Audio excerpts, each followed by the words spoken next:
Lawmakers have finally voted on a new Ohio Speaker of the House. Today, the House picked Finance Committee Chairman Ryan Smith, a Republican from Gallipolis.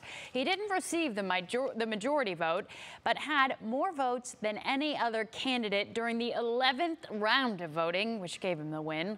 Smith is replacing Cliff Rosenberger, who resigned in April.